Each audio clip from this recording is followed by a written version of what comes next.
Thank you very much for joining today. I just want to start off by saying that I truly appreciate each and every one of you that are listening, and I really hope that there is value in this and that you're coming up with something good every single time.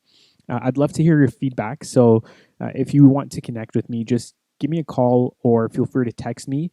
You can reach me directly at 647-719-2040. I'd be happy to connect with you. On a side note, I hope your family and yourselves are all staying safe and healthy. I wish you all the best. So I'll get right into it now. I did speak with Dylan Suitor, and this was in the past. So this was recorded a couple months ago. And we talked about a lot of things. Obviously, Dylan's a real estate investor, real estate agent in my office, Keller Williams signature. He started out in 2014, invested in his first course, spent $72,000 actually on a flipping formula course, as he calls it, and he's moved on ever since. Now he owns tons of properties, so he's going to talk about how he does it, how he gets his financing, what strategy he applies after the renovations are complete and whatnot. So I hope you'll enjoy, and wishing you once again all the best. Welcome to the Well Off Podcast, where the goal is to motivate, inspire, and share success principles. I'm here with Dylan Suitor from Elevation Realty. Quick bio, he's an investor since 2008, bought his first student rental back then. He is a realtor at the time, and he started in 2016. He acquired 225 doors in about 14 months, so the number keeps growing every time you guys see him. You'll notice a bigger number, so he's doing a great job, and we'll be diving into that. So we're going to, first of all, welcome to the show, and we'll get right into it. The way I like to start off is by asking you about your childhood. So if you want to tell me a bit about where you grew up and maybe something you remember from your childhood. Sure. Thanks for having me on the show in the first place, and whatever I can do to share, I'm more than happy to. So my childhood. I was born in Burlington, Ontario. My parents were divorced when I was 1 year old, and my mom got remarried. So my stepdad is kind of like my father, and she moved in with him when I was one in Niagara-on-the-Lake. So I grew up in Niagara-on-the-Lake from one till I went to school at Laurier. So my childhood was, I was a who, what, where, when, why, and how kid. I was always full of curiosity. I wanted to know basically everything that I could possibly ask. I was asking. Additionally, I went to a Montessori school for kindergarten, and I was learning grade 4, grade 5 math in kindergarten. And I remember my mom used to bring home these mathematics books, and I always used to fill them out, and I'd go back to her 20 minutes later and say, hey, they're done. And she's like, that's supposed to be a week worth of work. And I was addicted to numbers and kind of running math from a young age. That was kind of the introduction to me in running numbers. I was very competitive as a kid. I always used to be in all the competitive sports. And so my competition and competitive edge has kind of pushed me through for grit and whatnot in real estate as well as real estate investing. And I went to a private school in grade 9. I didn't know anything about it. Ridley College. My mom just came home one day and said, hey, do you want to go to Ridley College? I said, sure. I don't know what that is, but she said it was really good for education, and it was the best in Canada. And so I actually only knew 2 people out of the 500 students that were in high school when I finally got there. And I almost left after grade 9 because I didn't enjoy, I was so into sports and kind of being the best that I could that I wasn't interested in partying and drugs and alcohol and whatever else comes with being a private school kid. Mm-hmm. And I found that as everyone was kind of building their little groups and little pods, that's kind of what you had to do to fit in. And so I was like, well, I'd rather not fit in then. So I was kind of on my own at that point in time, and I turned to sports, and that's where I really focused heavily on track and field. I was doing high jump at the time, and the 400 meter. I went to OFSA for both and placed in both until I broke my knee in grade 10. And then followed through, started playing football, really found a passion for football until I had a labral tear on my shoulder, and injuries kind of derailed that. And so a promising career in sports in some way, shape, or form outside of high school quickly got deflated, and I started turning my attention more towards kind of numbers and investing, and that was where I first kind of went to university. So there's a pretty quick recap for you. Yeah, it was a good summary of your life. Yeah. Your life kind of reminds me of Sandy McKay's in some ways, because he, as you know, he was a big golfer. He was into all sorts of sports. So when you were sharing that, I just thought of him. Okay. Total polar opposite personalities. Yeah. But fairly similar in your childhood, I guess. Yeah. So Suitor, where does that originate from? Just out of curiosity. So actually, it's really funny because Dylan Suitor has never actually attended elementary school. My mom felt that just getting remarried changed my last name too, which it didn't legally do. So it was grade 11. I got called to the principal's office at Ridley, and they said, we don't have a Dylan Suitor registered anywhere. And I was registered as Dylan Danichuk, which Danichuk is Ukrainian, and my stepdad is Ukrainian.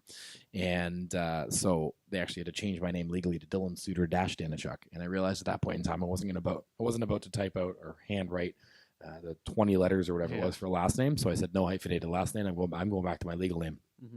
And for as far as I know, my father was actually born in Quebec, and his parents were over in the Western European. So England and Ireland, I think, are the two background for what my dad's side is. So I think my grandfather was actually Irish. So if it goes back to Western Europe. Okay, very cool. Yeah. So people have probably seen you at different places. You're active at the REITE Club. You're all over social media and whatnot. Your story is often around how you were able to acquire so many doors in such a short period of time. And I've heard you on other podcasts. I've heard you share that story, and I just wanted to kind of dive in because I'm sure a lot of people wonder, how the heck were you able to do that? So yeah, they have a general idea, but if we can kind of dive into that a little bit, whatever you're comfortable with, and if you want to kind of share that story. Yeah, I'm a fairly open book, as most of my clients will know, or a lot of investors that reach out to me. What I've done and how I've accomplished it is something that would actually take quite a bit of time for most investors. I'm happy to give tips and tricks and expedite that process, but it didn't happen overnight. And buying the number of properties we bought in a short period of time came with a lot of issues, but it also came with a lot of background. Like there's a lot behind the scenes that went into it before it actually started. So one thing I like to try and do is every podcast I'm on, I like to be a little bit different so that it's not the same story repeated over and over again. So I like that we're going to dive a little deeper in this one. And so I think the big thing was I ended up taking a program called the Flipping Formula back in 2014, maybe 13. And I was interested in real estate investing just because I had a student rental when I was going to school. And then I bought a couple of properties, just condos, new builds, as I've mentioned before. I just didn't know why. I didn't have a purpose or a reason behind that. And it was really getting into Keller Williams and doing the Flipping Formula between the two of those things that realized I wanted to go from entrepreneurial to purposeful. Whereas instead of going and making something work, I wanted to actually think about what I was going to do and be purposeful about it, create the systems or the process around it to make sure that it was successful. And so when I was at the Flipping Formula, I think I spent $72,000 US on that. And I split that with my partner at the time. We were just in the process of flipping a house in Burlington, and we didn't really know what we were doing. It started off with an idea of buying a $250,000 house in St. Catharines, and we ended up buying a $605,000 house in Burlington. So it quickly escalated, and that was more of the entrepreneurial purpose, the entrepreneurial side of me, just saying, hey, I want to flip a house. Let's go buy it. I'll make it make sense. And that's not something I would ever recommend because there was really no background work to it. So we ended up doing probably $50,000 or $100,000 more in renovations than we had to because we were living in the property. It almost ended my relationship because my girlfriend was like, I'm moving out. This is ridiculous. I'm not cooking on a cooktop and a piece of plywood countertop any longer. And I wouldn't recommend it. So I would say that if you're going to do a flip that you're going to live in, make it a very minor flip because it can get very uncomfortable. And showering at the gym and eating out every day isn't necessarily the way that I would recommend doing it now.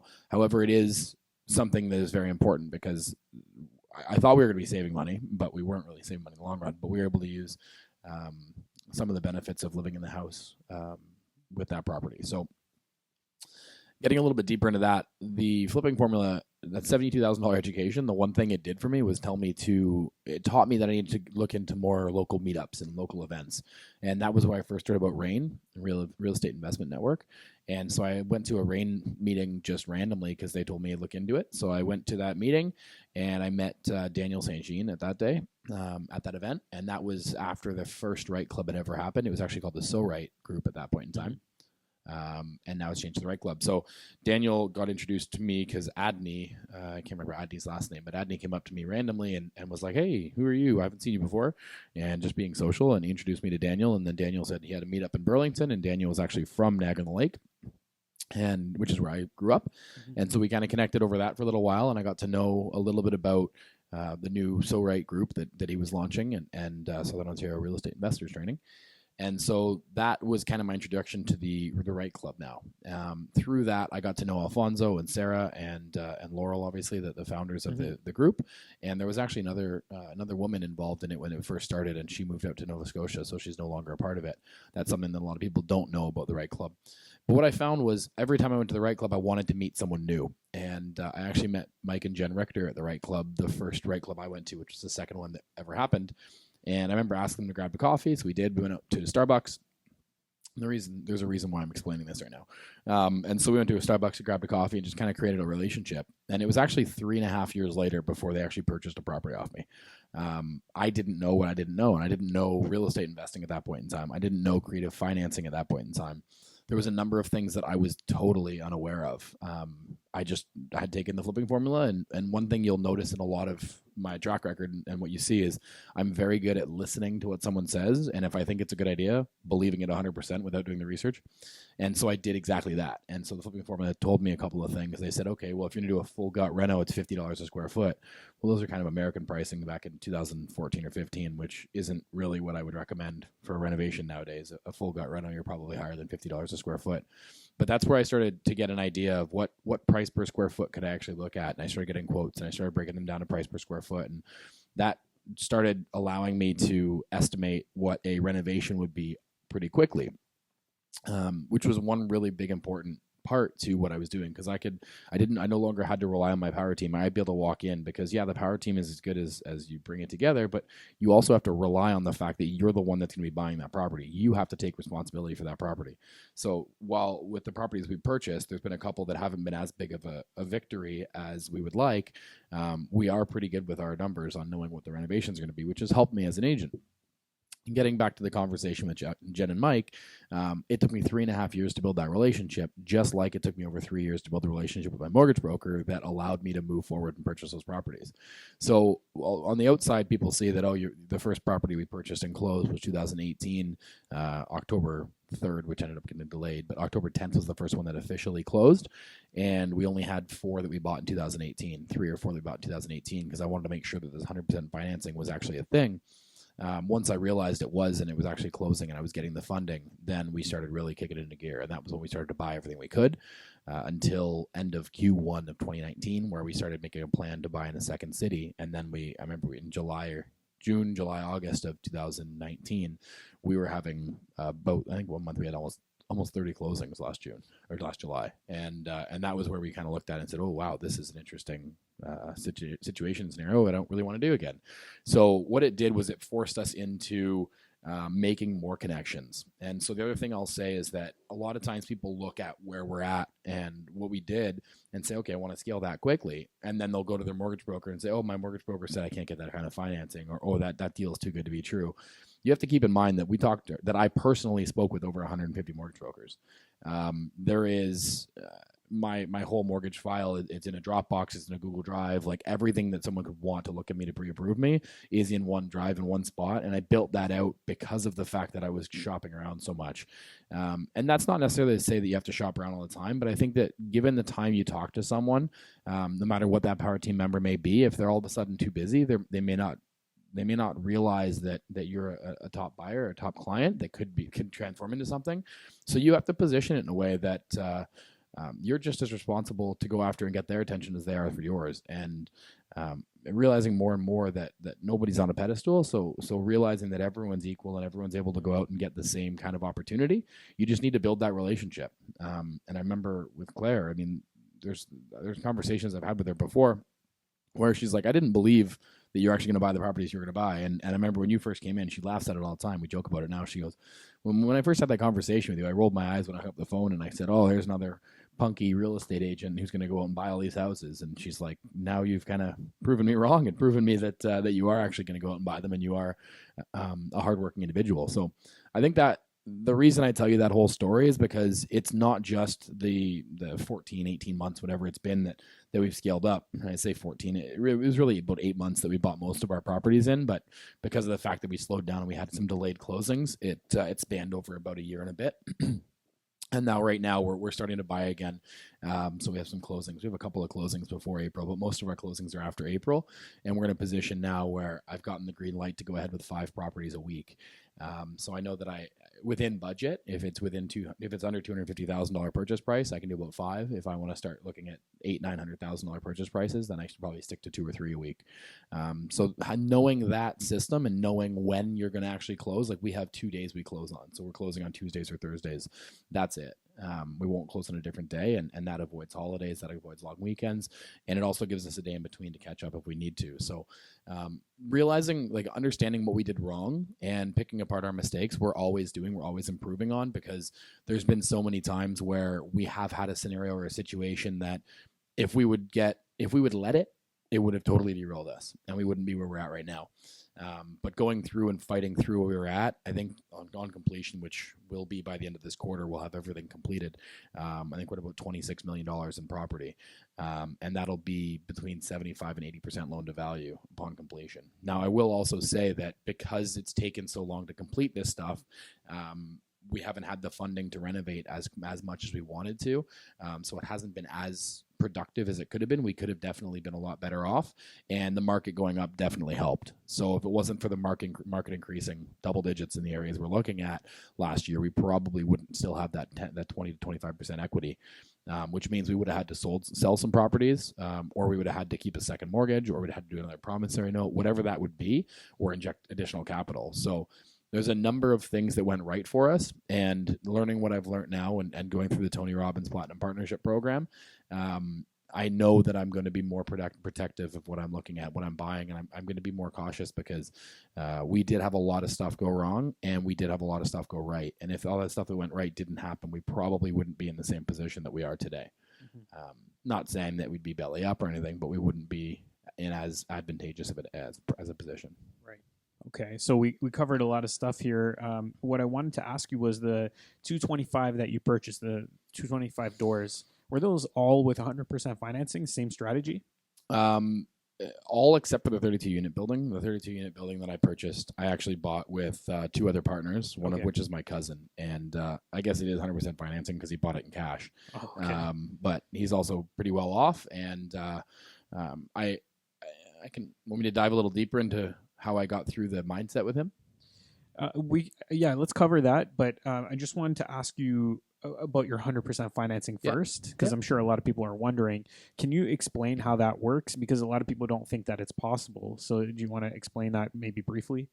Yeah. So I found one broker that, because of the relationship that I built and the trust that I built, she was willing to work with me on doing the properties.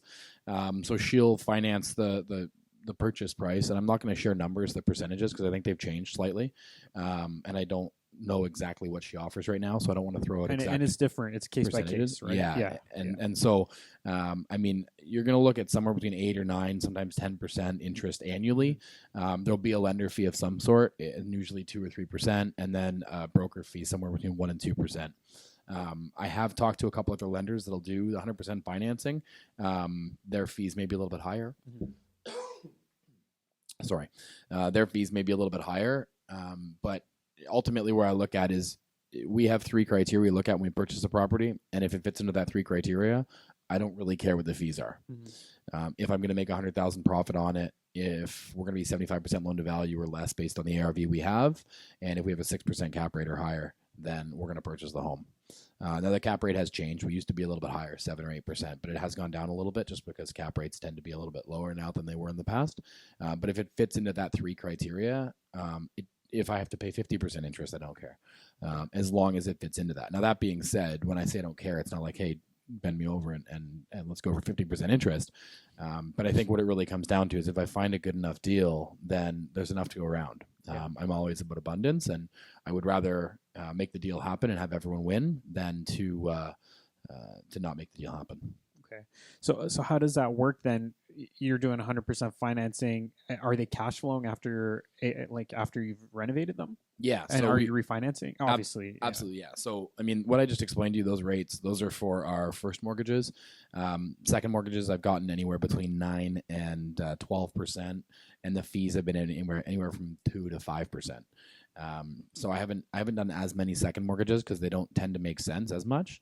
Then I also have some people that do promissory notes. So the promissory note loans will go usually in the mid to high teens, and there's normally a 1% setup fee for that. I also have had scenarios where, like, I had one guy who did he's doing draws for me. So this is just an individual that we're working with and we're building a relationship with right now. We're going to finish our first project with him. I think it's actually finished. It's just waiting to be refinanced.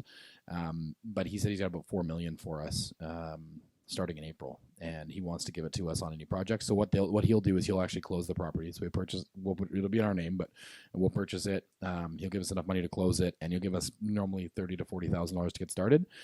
We can front the first bit of the renovation anyways on kind of our cash flows and what we have right now. But that rate we've agreed to is 11% and with interest only payments, or 12% if I want to pay at the end. And he'll do the full purchase price plus the renovations in draws. So as soon as I send him an update, I usually send him photos when we're ready. I give him an update every week to every 2 weeks on where we're at. Hey, we installed the tile and the bathtub's in, flooring's down and painting's ready. We're doing painting and finishes next week, whatever that may be. And I send him some photos, and then once we're ready for the next kind of draw, we just let him know, and he forwards us over the next 40-50 grand to cover our materials and the labor to do that work. So your 100% financing really does come down to what you want to do, how you want to negotiate it, and how you can sell it, because there's really nothing that governs a private mortgage outside of you and I looking eye to eye and saying, hey, this is the terms we want to create. So someone has to kind of sit down and determine what they want out of that. It has to make sense for them, and it has to make sense for the lender. And most of the time, the lender's only going to want to do it if they're willing to take their property back. Not that they want to take it back, but most of the time they don't want to take it back. But it has to make sense for them that way. So that's the way I've set things up with him. I would rather pay the extra 1% and not make any payments until the end. And so what we'll do is we'll have a statement of accounts at the very end. It'll discharge the mortgage and clear everything off. And we're refinancing right now. We have a couple different lenders we're refinancing through, but the first $20 million, what's worked best for us is Bank of Montreal. Just through some of the investment groups that I've met up with, we'll be able to get 80% from them. Really close friend of mine now, and we've been working with him for a while on that. I also have private banking options at most of the banks available, but those are usually 65 to 75% loan to value and don't give us as good of a cash out. So we normally have some more money into it, although those are sometimes interest only as well, more of a line of credit than they are a mortgage. So if you really want to increase cash flows, you can that way. But what we're looking at right now is $300 to $400 net per month, per door per month in cash flows. Okay. And the rates we're looking at right now are in the 4% range on the refi. Sorry, you were just talking about the refi. I'm not sure if I missed it, but you are refining with an A lender? Yes. Right now we're using BMO commercial. Yeah. Even though these units are under 5 units, they're two to four most of the time. But we've been able to work a pretty good deal with BMO. Now we're at the point where we're at about 20 million refinanced with them. So our current rep is only able to do 20,000 or 20 million. Sorry, I can probably push them to 22 or 25 million. But we're started conversations downtown Toronto now, working with corporate, but they're a little bit more stringent on what they want to do, because you start getting a larger portfolio, a little bit more nervous for them. Right. So I'm assuming you're not refining individual properties, you're doing like multiple properties under commercial policy? So right now we're in the process of refinancing 14, I think, as one bundle. The last time we did a refinance, we did 6. So it's always multiple properties. If you do one at a time, it doesn't make sense, because there always is a setup fee. I think the last setup fee was like $8,000. All the legals and whatnot. They do legals per property, but they do a bit of a bulk property cost. So you can bring the cost down a little bit on the refinance. But yeah, we definitely want to do multiple at one time. Got it.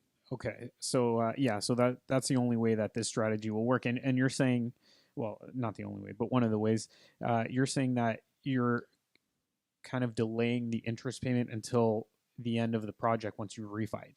Yeah. So the promissory note loans, those are always deferred interest. The current broker, the one broker we have that's doing the majority of our properties, we do pay interest only payments throughout the process. Okay.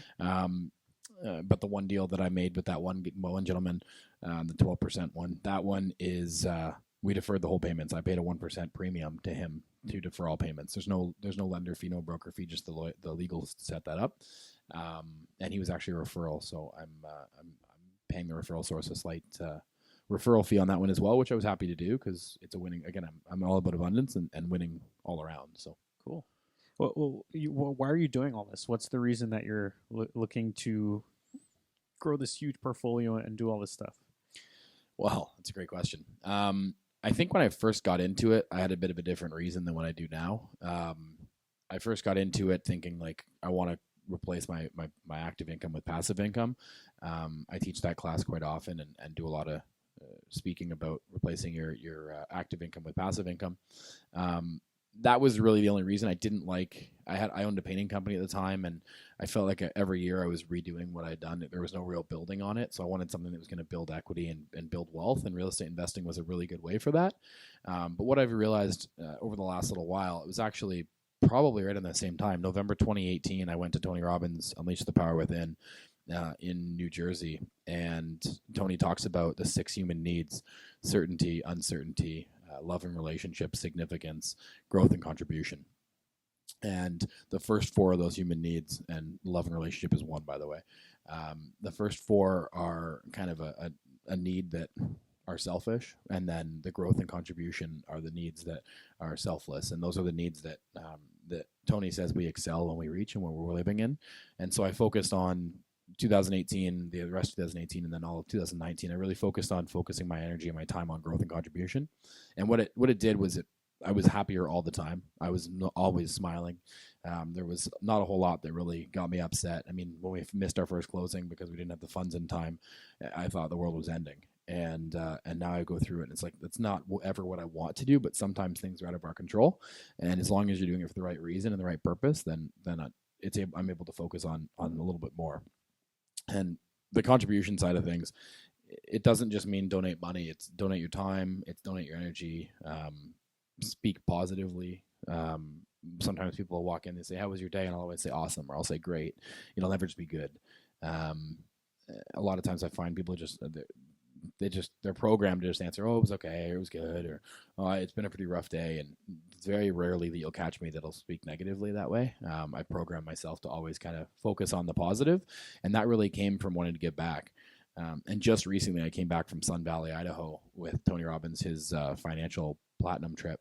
And those of you who know Tony Robbins know that he's very heavily involved in Operation Underground Railroad, and basically it's the sex trafficking of children, and it's actually past the drug trade at this point for the biggest criminal offense in the world, and there's the most children going through trafficking over drugs, which is insane to think about. And so Tony started to donate for $1,200. You can actually save a child's life, and they've sent a number of people in. There's a movie coming out on it. And realizing that I have a younger sister, thinking about, I know she wanted to go to a party at one point in time, and I was like, no, I'm going to go with you. Like, I was very protective of her. There's individuals out there and there's children out there that don't have that choice. And you can sell drugs once and make money on it once, but with the sex trade, it's like they sell these humans over and over and over again for years. And so that can be very profitable for the people that do it, but it's also absolutely awful. And so looking at that, thinking like, I don't need an unlimited supply of capital. I don't need an unlimited supply of money, but I definitely want to help and I want to contribute. I want to give back. And that's really what drives me at this point in time is I think that even the number of properties I have right now, if I was to sell them all, cash out, take all my cash, dump it into a fairly secure 7% fund that gave a return diversified. I ran the numbers actually not too long ago. I could live on probably $200,000 a year the rest of my life and never work. If that was all it was for, was the money, I could just do that. But now it's a matter of how can I help more people? And I found my passion in real estate. I found my passion in real estate investing. I love to teach. I love to instruct. I love to coach. I love to help, and I like to see the growth. And I also love to give back. And so why I'm doing it now is really for the ability to give back to others. And it's not a matter of being the richest that I can be. It's a matter of wealth. And true wealth is about overall happiness. It's about the 7 areas of life as opposed to just the one of money. Right. Have you thought about where you're going to take this? How far you're going to take it? So my business partner, Robbie, there's very few people that I sit in a room with that I feel like I'm the implementer, not the visionary. And when I'm with him, that's what it is. I'm the one who, we push each other and we both think really big, but he's always thinking bigger. So, it always stretches me to kind of think bigger. Right now, a Boeing BBJ is on his list, and he's kind of bought me into the idea of, yeah, let's get a jet, let's get a plane. It's not at all for the jet or the plane. But it's entirely for the comfort. It's entirely for the inspiration that you can provide to others. I mean, my why statement is something that I hold near and dear to me, and it's to inspire others through success to think bigger and live their endless potential. And that is all about pushing myself to uncomfortable limits, and by doing that, more people are inspired to do that themselves. Just last year, we ran the Real Estate Growth Summit. I believe you were there. And I just got back from Dallas at Family Reunion, and I can't even explain how many people came up to me and wanted to now donate. So we donated $113,000, and I must have had 50 conversations while I was down there around how we were able to raise money, and how someone else could run an event in a different city, even half the size, and be able to donate back to the kids that we did it at KWKC and Quantum Leap and a couple other charities that we donated to. And so just knowing that we pioneered this opportunity to give back through our Young Professionals chapter, and we donated the $113,000 last year, inspired others to do the same. We're really inspiring a number of people to grow and to give back and to contribute to something that they're passionate about. And so I think that, where is this going? I mean, it's just going to be a bigger thinker, think on another level. The goal this year, we will hit 100 million in holdings upon completion, and we actually just got the green light for some development. So we're looking at land now. We're looking to actually start breaking ground and doing some smaller townhouse developments. And a lot of what we do when we're renting them is we actually go through government subsidies, and we do subsidized housing for people who can't afford it. So we are working with the cities, and we're working with the government to be able to give back. And that's something that really makes me feel a lot better too, because there's a number of landlords that are like, I'm never going to upgrade anything because my tenants are just going to destroy it. And then all of a sudden you have slumlords that come along. We're actually going through the government to the cities and getting these people that may not be able to afford it, but they do deserve it. They do work hard. They've just been put in a bad spot, because I'm sure we can all agree that bad things do happen to good people, and sometimes they find themselves upside down for a little bit. And so they'll still live in a really nicely renovated place that we've done. And a lot of times we'll get the check directly from the government or subsidized from the government anyways. So we're really helping the cities that we're in, taking the bottom of the barrel and taking the houses that are really ugly with foundation issues or mold issues, something that's unlivable. And we'll take those, we'll turn them around and make them into really nice houses. Obviously not like a lakefront property, but we're making them really nice and livable for the middle class, and saying, hey, like let's do this, let's help the cities grow. And so that's what we're looking at doing right now, is building some purpose-built subsidized housing, because there's just not enough out there. So I think really what it comes down to is, yeah, there's a lot of money that can be made in real estate investing, and that's definitely a big perk and a bonus. It's good to be able to do all that stuff, but the money is only good for what you use it for. And you just heard me talk about a lot of the stuff that I've been doing between Tony Robbins and real estate conferences. And yeah, I do a lot of that stuff. It's a lot of fun, but every time I do, I walk away with a ton of notes. I'll probably be here until 9 or 10 o'clock tonight, writing out some of the notes, and it'll take me a week to write those all out. I have like 4-inch thick books of notes that I have to kind of summarize and put together, and I'll put an action plan together on how I can improve my life, how I can improve my wealth, what I'm going to do for my investments, and then again, how I'm going to help my team and my clients through real estate investing. So the money that I'm using, I mean, I don't spend a whole lot of money on stuff that's useless. Like I don't watch TV. I don't really go out anymore. I've really cut back on drinking. I'm pretty much cutting it out completely. Don't do drugs. Like it's the money that I have goes into personal development, and it goes into to training and coaching, and then to investments. And that's really just to build the biggest nest egg that I will be able to give back and donate the most each year. And it was really inspiring when I was in Idaho. Tony Robbins is saying that he donates between $8 and $10 million now every year, and changing lives like no other. He has a picture that I took a picture of. Just some of the stuff he's doing to give back. He's building houses right now in third world countries at $10,000 a house through a 3D printer.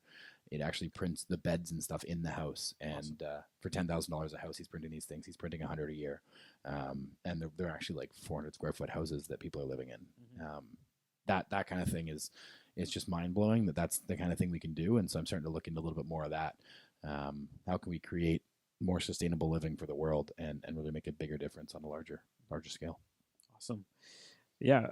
How do you? So just very quickly, how do you manage stress throughout all of this? Because you're doing so much. You've got all these. You said you had 30 closings in July of 2019. What do you do to make sure that you don't drive yourself crazy? Um, I would say like surrounding myself with bigger thinkers. I mean, Robbie's done a really good job of that. We've gone through a number of things together in such a short business partnership. Um, there's always something that you can get stressed and worked up about. And if I let it all get to me, I would have exploded by now and given up on the whole process. But that's not in my DNA. I'm not the kind of person who's going to give up on something. I have grit, I have determination, and my cause and my purpose for it is so much larger than me that um, it won't happen. I mean, one thing I can show my wrist right here, this little circle. I bought this just recently. It's called a Newcom, and this little circle actually, there's some electrodes that go through my nerves and then up to my brain. I took a 20-minute nap earlier today, and through the Newcom system and the programming that they have, the songs that they have, it'll actually put you into a REM sleep pretty much immediately. So that 20-minute nap is equivalent to about 2 hours. So that's what I'll do to revive and kind of re-energize myself is some meditation or use my Newcom and kind of go into that deep sleep for a short period of time, and my body will naturally wake up and it's like I've slept almost a half a day. Cool. So stuff like that really kind of grounds you. Deep breathing, staying at the gym, and physical fitness has been something that's really helped recently in the last year and a half. I'm down almost 40 pounds and I've kept it off. All of that has put me in a peak performance position where I'm in a peak state and I'm ready to do everything I need to push on and go to the next level. Awesome. Okay. I want to touch on your coaching with Stefan Aarnio. Can you, I'm just curious because I follow him on Instagram. I noticed that he's like pretty, well, somewhat famous in certain respects. So what's it been like working with him? Stefan's an interesting character. Really, I really do respect Stefan. I haven't met an individual that I've gotten to know the way I do him that has a more wide real estate investing knowledge. Obviously my business partner Robbie he knows everything he possibly know about his specific model, but Stefan seems to know a little bit of everything and quite a bit on everything. So you want to talk about wholesaling, you want to talk about wholetailing, you want to talk about all different strategies, raising capital, whatever that may be. He's done it, and he's really done it from the ground up. He's done it on his own. He is a very polarizing personality. There's a number of people that they can't stand him. There's some people who are like, you shouldn't associate yourself with him, and I totally appreciate that and I respect that. And ultimately, it's my decision who I want to associate myself with. And Stefan he's done a really good job of breaking through a lot of my hurdles.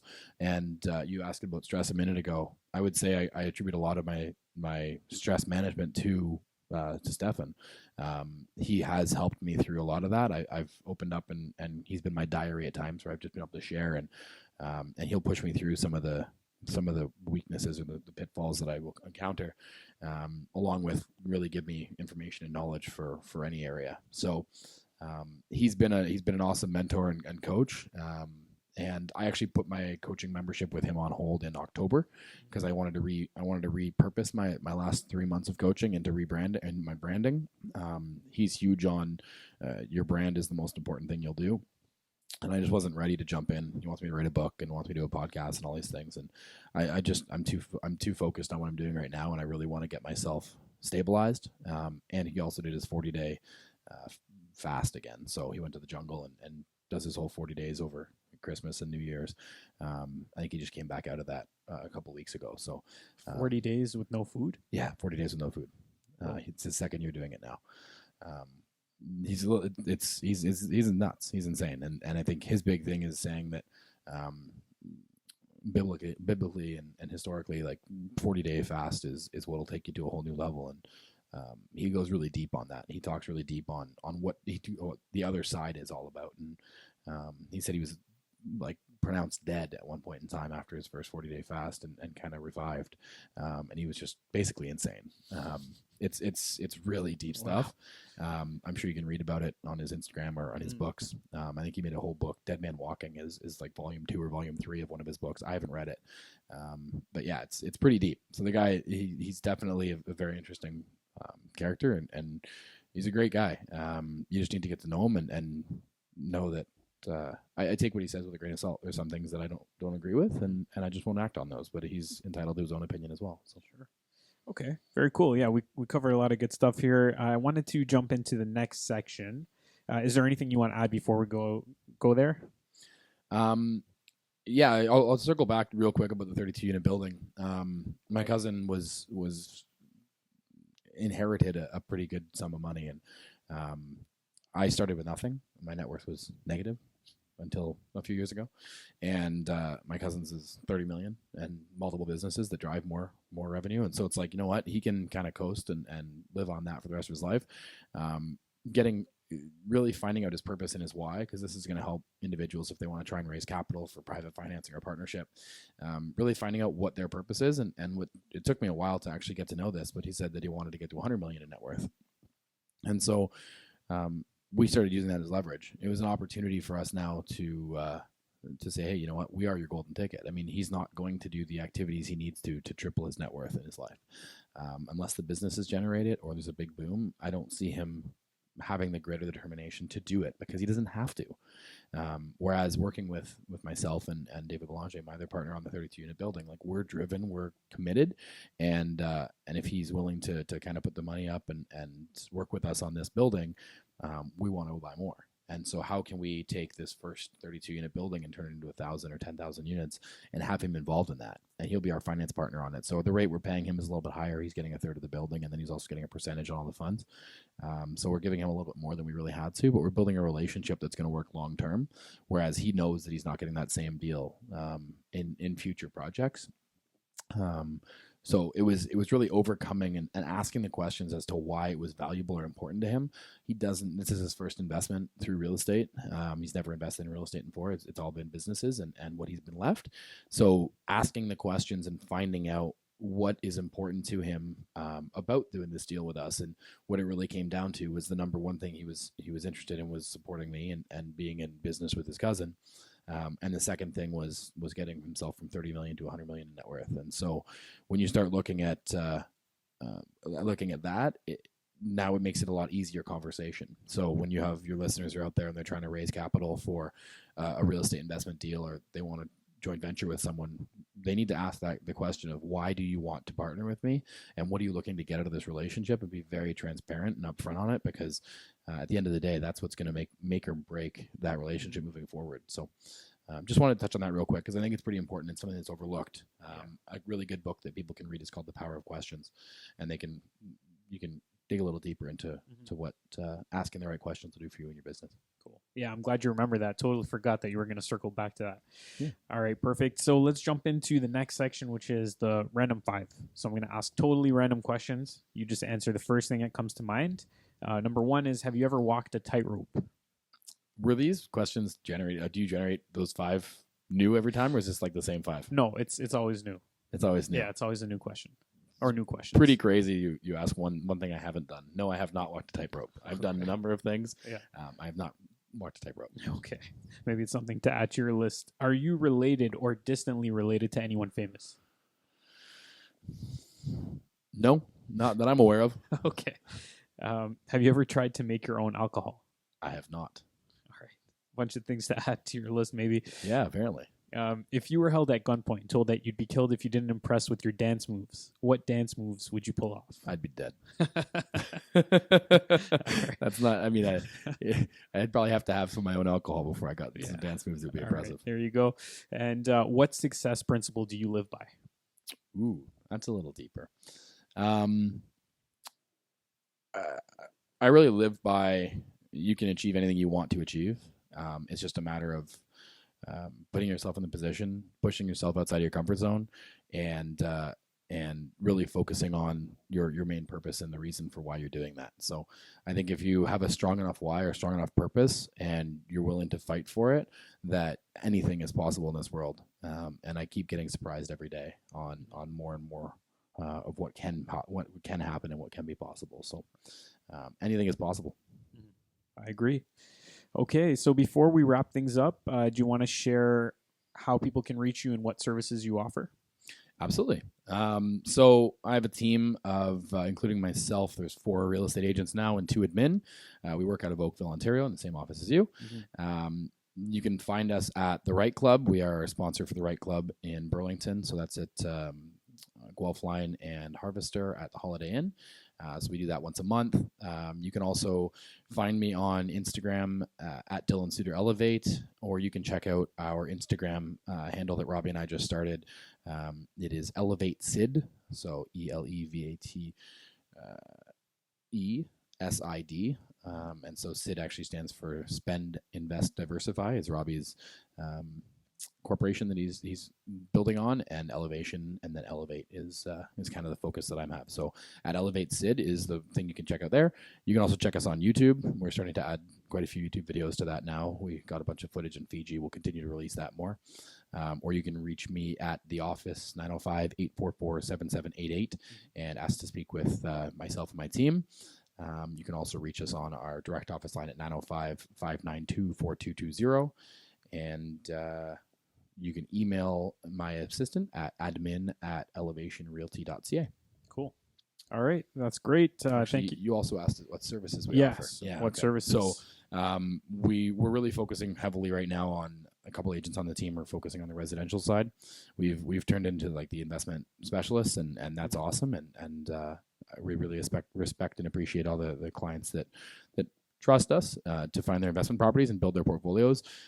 My focus this year is on building the team and building large portfolios. So those who want to start looking at buildings, they want to start looking at 5, 10, 15 properties in a year, more. That's really what I want to focus on. How can we build out the systems to do that? Although we do work with first-time buyers, first-time investors, we've actually been fairly successful with sales so far this year. After only 6 weeks into the year, I think we've sold 9 or 10 listings, and almost all of them over asking. The market's really good right now. So we're doing a lot of residential resale that way. And then I'm working on a coaching program, and I'm working on a mastermind program that I'll be releasing in the near future. So looking to try and create a couple of mastermind groups that we bring like-minded individuals together, charge a nominal fee, and then get them into to kind of think bigger and start building a really big real estate business. Cool. Sounds good. Well, I appreciate you sharing all that stuff with us. We covered quite a bit of material here. So thanks again for your time, and I look forward to chatting with you again soon. My pleasure. We will catch up again maybe the end of the year, and I'll tell you what our 100 million looks like. Sounds good. Thanks for listening to this episode. I hope you enjoyed the content. And as a valued listener, I'm giving away a sample letter of intent. This letter is used once your potential co-venturer expresses interest in working with you. It outlines the general structure of the deal and intentions of both parties. You could visit www.welloff.ca/letter to receive your free copy. www.welloff.ca/letter.